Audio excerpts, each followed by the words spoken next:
Hello दोस्तों, welcome to A plus exam study. तो आज हम बात करेंगे पर्यावरण और मानव के मध्य संबंध। आइए वीडियो को स्टार्ट करते हैं। पर्यावरण और मानव के मध्य संबंध।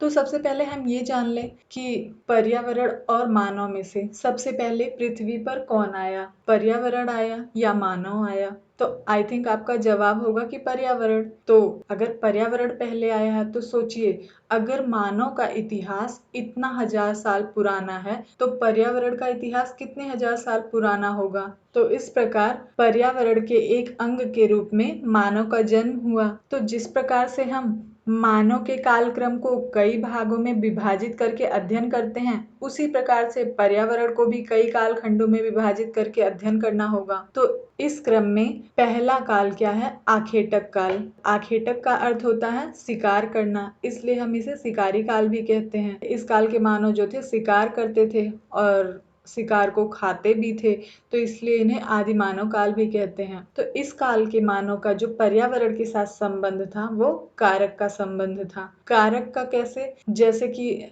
जो जंगल के और भी जानवर थे, गाय भैंस, वो सब पत्तियां फल इन सब चीजों को खाते थे, उसी प्रकार से उस काल का जो मानव था वो भी इन सारी चीजों को खाता था। तो इसलिए इस काल के मानव को क्या संज्ञा दी गई थी? पाता दाता की संज्ञा या भौतिक मानव की संज्ञा। ठीक है।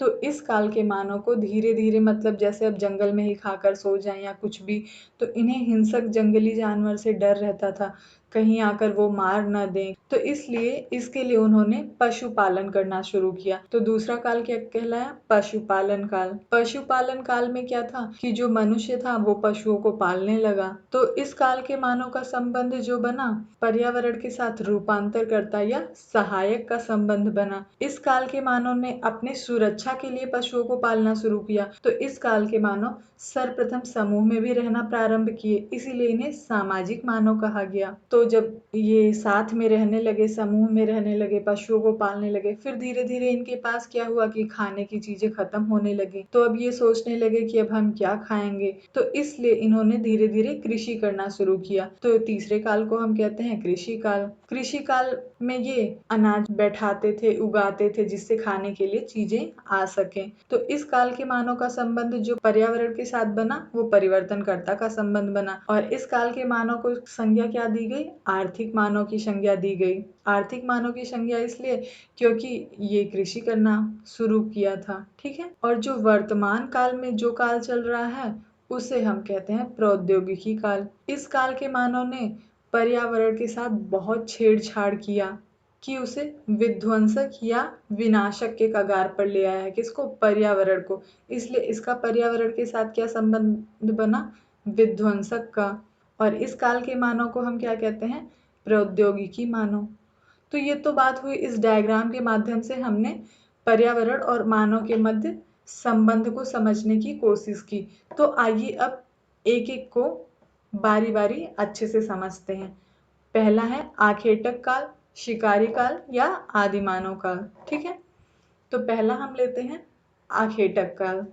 पर्यावरण का प्रथम काल आखेटक काल को कहा जाता है। अगर आपसे एग्जाम में ये क्वेश्चन पूछ लिया जाए कि पर्यावरण का सबसे प्रथम काल कौन सा है, तो कौन सा हम कहेंगे? आखेटक काल। इसे शिकारी काल या आदि मानव काल के नाम से भी जाना जाता है। इस काल का मानव पर्यावरण के अन्य कारक की भांति एक कारक था, इसलिए इसका पर्यावरण के साथ कारक का संबंध बना था। क्यों? क्योंकि ये अन्य कारकों की भांति ये भी जंगल से पत्तियां फल इन सब चीजों को खाता था। इस काल के मानव को पाता दाता की संज्ञा प्रदान की गई थी। तो आखेटक काल के मानव जो थे उन्हें क्या कहा जाता था? पाता दाता की संज्ञा, क्योंकि ये पत्तियों को फलों को इन सब चीजों को खाते थे। तो दूसरा काल है पशुपालन काल। पर्यावरण का दूसरा काल पशुपालन के नाम से जाना जाता है। ठीक है। इस काल का मानव सर्वप्रथम समूह में रहना प्रारंभ किया था। तो इसमें से एक क्वेश्चन आपसे पूछा जा सकता है एग्जाम में कि सर्वप्रथम समूह में रहना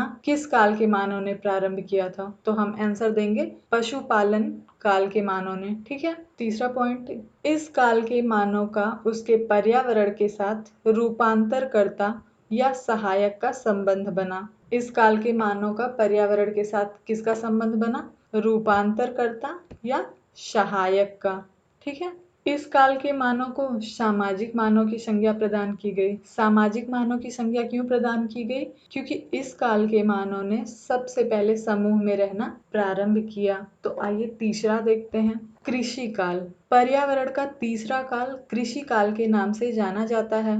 इस काल के मानव ने पर्यावरण में सर्वप्रथम परिवर्तन करना प्रारंभ किया था, जिसके कारण इसका संबंध परिवर्तनकर्ता का संबंध बना। तो तीसरा काल क्या है? कृषि काल। और इस काल के मानव ने सबसे पहले परिवर्तन मतलब सबसे पहले कृषि मतलब अनाज उगाना शुरू किया, तो परिवर्तन किया ना कहीं पर्यावरण में, तो इसलिए इनका जो संबंध बना पर्यावरण के साथ वो परिवर्तनकर्ता का संबंध बना। इस काल के मानव को आर्थिक मानव की संज्ञा प्रदान की गई। आर्थिक मानव की संज्ञा इसलिए क्योंकि इस काल के मानव ने कृषि करना प्रारंभ किया, और जो लोग कृषि करते हैं उन्हें क्या कहते हैं? आर्थिक मानव। तो आइए देखते हैं नेक्स्ट, प्रौद्योगिकी काल। पर्यावरण का वर्तमान काल प्रौद्योगिकी काल के नाम से जाना जाता है। जो वर्तमान काल चल रहा है उसे हम प्रौद्योगिकी काल के नाम से जानते हैं। प्रौद्योगिकी काल वह काल है जिसमें मनुष्य प्रकृति के प्रत्येक पहलू में परिवर्तन करके उसको विनाश के कगार पर ला दिया है। इसी कारण इसका संबंध विध्वंसक या विनाशक का बना। इस काल के मानव ने पर्यावरण से इतना छेड़छाड़ किया, इतना कि उसे एकदम विनाशक के कगार पर ला दिया। इसीलिए इसका जो पर्यावरण के साथ संबंध बना विध्वंसक या विनाशक का। कैसे? जैसे कि आजकल के मानव जो है कि बहुत सारे पेड़ को काट के जंगलों को साफ कर दिया जा रहा है, वहाँ इंडस्ट्री बन जा रही है, काम कर रहे हैं, तो इस तरीके से कहीं ना कहीं ये पर्यावरण के साथ छेड़छाड़ हो रहा है। ठीक है, जिसका हमें दुष्प्रभाव देखने को भी मिलता है। कभी कहीं पे कुछ आपदा आ जाती है, कहीं कुछ आपदा आ जाती है। ठीक है, तो इस काल के मानव को प्रौद्योगिकी मानव की संज्ञा प्रदान की गई है। तो जो इस काल का मानव है उसे हम कौन सी संज्ञा दिए हैं? प्रौद्योगिकी मानव की संज्ञा।